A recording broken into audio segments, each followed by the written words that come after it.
रुकिए, एक सवाल पूछता हूं। अगर मैं आपसे कहूं कि अमेरिका ने एक ऐसा हवाई जहाज डिजाइन किया था जो 41 दिन तक बिना लैंड किए उड़ सकता था, जो अपने साथ 24 लड़ाकू जेट लेकर चलता था, जो परमाणु ऊर्जा से चलता था और जिसका पंखों का फैलाव न्यूयॉर्क की क्राइसलर बिल्डिंग की ऊंचाई से भी ज्यादा था, तो आप कहेंगे यार ये तो किसी मार्वल मूवी का हेलिकैरियर है। लेकिन नहीं, ये कोई हॉलीवुड की कल्पना नहीं थी, ये असली था। का नाम था लॉकहीड CL-1201 और सबसे डरावनी बात, इसके बारे में अमेरिकी रक्षा विभाग के पास भी कोई आधिकारिक रिकॉर्ड नहीं बचा, जैसे किसी ने सब कुछ मिटा दिया। आज हम उस राज को खोलेंगे जो कोल्ड वॉर की धूल में दब गया। आज हम बात करेंगे इतिहास की सबसे बड़ी, सबसे खतरनाक और सबसे रहस्यमयी उड़ते विमान वाहक पोत की। साल था 1969। दुनिया दो खेमों में बटी, एक तरफ अमेरिका और उसके साथी, दूसरी तरफ सोवियत USSR, जिसके पास हजारों परमाणु मिसाइल। कोल्ड वॉर अपनी चरम पर था। अमेरिकी रक्षा विभाग पेंटागन को एक डर सता रहा था, एक ऐसा डर जो रातों की नींद उड़ा देता था। क्या हो अगर सोवियत संघ किसी दिन दुनिया के किसी कोने में विद्रोह भड़का दे? कोई ऐसी जगह है जहां समुद्र के रास्ते अमेरिकी नौसेना पहुंच न सके, कोई ऐसा लैंडलॉक्ड देश जहां कोई समुद्री तट नहीं, कोई ऐसा इलाका जहां सोवियत यूनियन ने पहले ही अमेरिका के सभी विदेशी हवाई अड्डे बंद करा दिए हों। पेंटागन के रणनीतिकारों ने एक सिनेरियो बनाया। मान लो भूमध्य सागर यानी मेडिटेरेनियन सी में सोवियत नेवी ने रास्ता रोक लिया। मान लो अमेरिका के सभी विदेशी बेसेस बंद हो गए। ऐसे में अमेरिका कैसे दुनिया के किसी भी कोने में अपनी ताकत दिखाएगा? इसी सवाल का जवाब ढूंढने के लिए पेंटागन ने एक कंपनी को बुलाया। वो कंपनी थी लॉकहीड कॉर्पोरेशन। और लॉकहीड ने जो जवाब दिया वो इतिहास का सबसे पागलपन भरा इंजीनियरिंग प्रस्ताव था। 12 सितंबर 1969 लॉकहीड के इंजीनियर्स GD ब्रूअर, डॉल्टन शर्वुड और PJ सिबली ने एक रिपोर्ट पेश की। रिपोर्ट का नाम था अ study of very large nuclear powered aircraft in a potential mission application. Lockheed report number LR-2280। इस रिपोर्ट में जो था वो किसी साइंस फिक्शन से कम नहीं था। लॉकहीड ने कहा, हम एक ऐसा विमान बनाएंगे जो किसी भी रनवे की जरूरत के बिना उड़ेगा, जो परमाणु ऊर्जा से चलेगा, जो 41 दिन तक आसमान में ही रहेगा और जो खुद एक उड़ता हुआ एयरक्राफ्ट कैरियर होगा।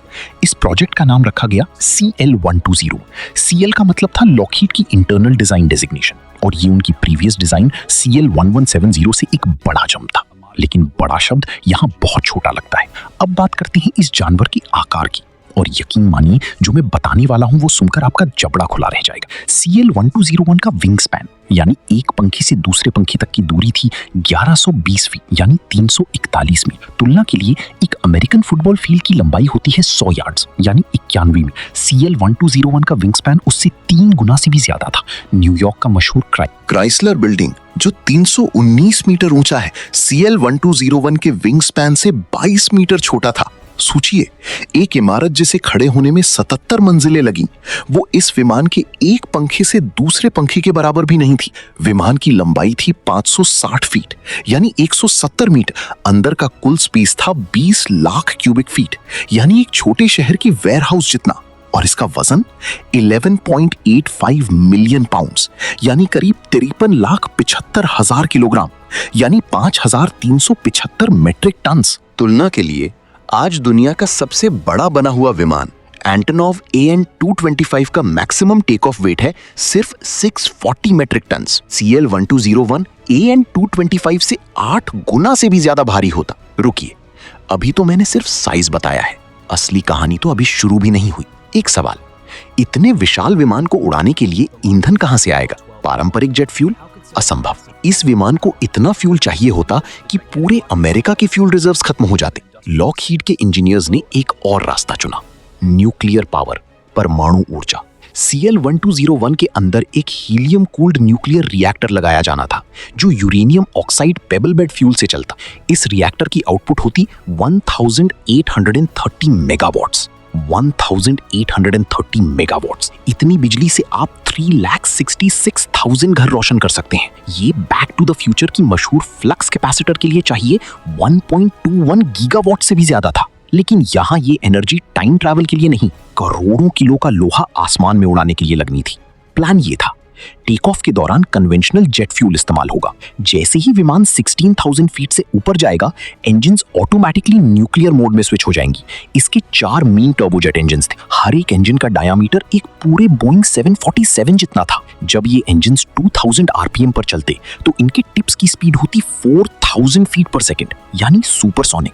ऐसी टेक्नोलॉजी आज भी पूरी तरह कमर्शियली अवेलेबल नहीं है और इस न्यूक्लियर पावर की बदौलत CL-1201 41 दिन तक लगातार उड़ सकता था बिना एक बार लैंड की। बस एक शर्त थी, उड़ान इसलिए नहीं रोकनी पड़ती कि फ्यूल खत्म हो, उड़ान इसलिए रोकनी पड़ती कि क्रू का खाना पानी खत्म हो जाता। 845 लोगों का क्रू, 41 दिन का राशन और एक न्यूक्लियर रिएक्टर जो कभी बुझता नहीं।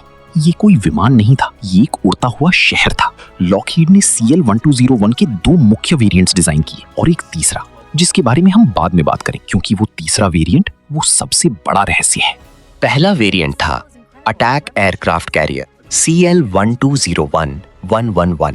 इसका काम था दुश्मन के इलाके में घुसकर तबाही मचाना। इसके दोनों पंखों के नीचे, हर पंखे के नीचे 11 कुल 22 F-4 फैंटम 2 फाइटर जेट्स लटकाए जा सकते थे। 2 और जेट्स अंदर के हैंगर में। कुल 24 लड़ाकू विमान। F-4 फैंटम 2 ये 1960s का अमेरिका का सबसे शक्तिशाली मल्टी रोल फाइटर था। वियतनाम वॉर में इसने दर्जनों मिशन उड़ाए और CL-1201 इन्हें हवा में ही कैरियर की तरह डिप्लॉय कर सकता था। प्लान था CL-1201 दुश्मन के इलाके से 600 मील दूर 30,000 फीट की ऊंचाई पर सर्कल करता रहेगा। नीचे से F-4 फैंटम्स को लॉन्च करेगा। मिशन पूरा होने पर जेट्स वापस आकर डॉक करेंगे। इसके अलावा CL-1201-111 में 10 लॉन्ग रेंज अटैक मिसाइल्स भी होते और लॉकहीड ने यह भी नहीं नकारा था कि इन मिसाइल्स के वॉरहेड्स न्यूक्लियर हो सकते थे। सोचिए, एक विमान आसमान में न्यूक्लियर वेपन्स के साथ।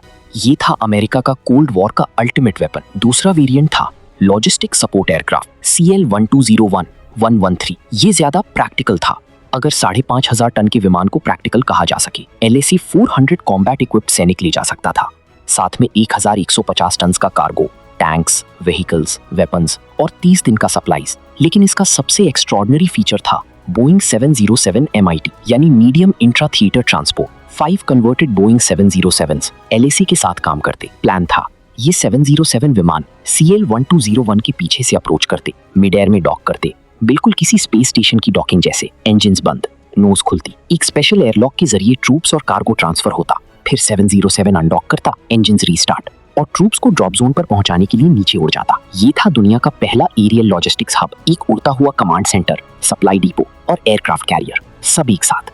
अब एक बहुत बड़ी प्रॉब्लम थी, इतना बड़ा विमान आखिर लैंड कहां करेगा? दुनिया का कोई भी एयरपोर्ट, कोई भी रनवे इसके लिए काफी नहीं थी। लॉकहीड के इंजीनियर्स के सामने ये सवाल था, अगर रनवे नहीं है तो? जवाब आया, VTOL, vertical take off and landing. CL-1201 में लगाई जानी थी 182 वर्टिकल लिफ्ट इंजन्स, हर क्लस्टर में 20 इंजन्स। ये सब मिलकर 82,000 pounds of vertical thrust generate करते, साथ में 4 मेन इंजन्स का 6 लाख पाउंड्स का थ्रस्ट। कल्पना करो, एक इमारत जितना बड़ा विमान धीरे धीरे वर्टिकली आसमान में उठ रहा है। न कोई रनवे, न कोई कैटapult, बस 182 इंजन्स की आवाज और न्यूक्लियर रिएक्टर की हमिंग। लॉकहीड के इंजीनियर्स ने खुद माना ये टेक्नोलॉजी 1969 में लगभग असंभव थी और आज 2026 में भी ये एक इनॉर्मस इंजीनियरिंग चैलेंज होगी। और अब वो तीसरा वेरिएंट CL-1201-1-2। जब रिसर्चर्स ने लॉकहीड के डॉक्यूमेंट्स खंगाले, उन्हें CL-1201-1-1 मिला, CL-1201-1-3 मिला, लेकिन CL-1201-1-2 के बारे में कुछ नहीं,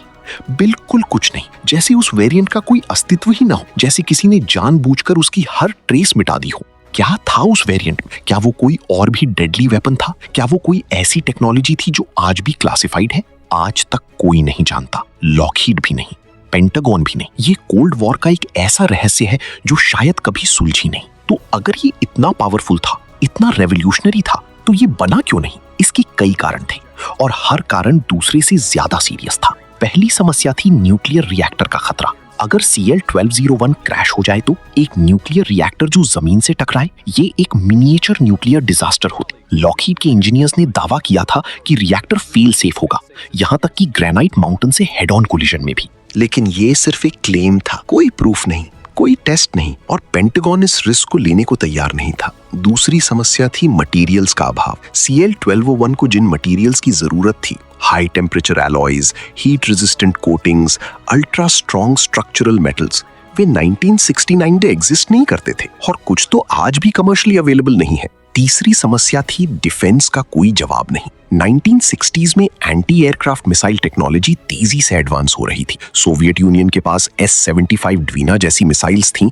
जो 35,000 फीट तक के टारगेट्स को मार सकती थीं। CL-1201 की साइज को देखते हुए ये दुनिया का सबसे बड़ा टारगेट होता। रेडार पर ये किसी सिटी जितना बड़ा दिखता और लॉकहीड का सोल्यूशन लेजर कैनन्स जो इनकमिंग मिसाइल्स को शूट डाउन करे। एक ऐसी टेक्नोलॉजी जो आज 2025 में भी पूरी तरह ऑपरेशनल नहीं है। चौथी समस्या थी कॉस्ट का पहाड़। लॉकहीड की स्टडी के अनुसार एक CL-12101 बनाने की इनिशियल डेवलपमेंट कॉस्ट थी कम से कम $131.75 मिलियन 1969 के डॉलर्स में। Full scale development billions. 1969 में अमेरिका पहले से वियतनाम वॉर में अरबों डॉलर खर्च कर रहा था। यूएस डिफेंस बजट का ज्यादातर हिस्सा कन्वेंशनल फोर्सेस पर जा रहा था। पेंटागन ने इस स्पेक्युलेटिव मेगा प्रोजेक्ट को अनअफोर्डेबल कहकर रिजेक्ट कर दिया। और पांचवी और आखिरी समस्या ICBMs। न्यूक्लियर वॉर की दशा में अमेरिका को एक ऐसे वेपन की जरूरत थी जो दुश्मन तक पहुंचे और उसके लिए ICBMs इंटरकॉन्टिनेंटल बैलिस्टिक मिसाइल्स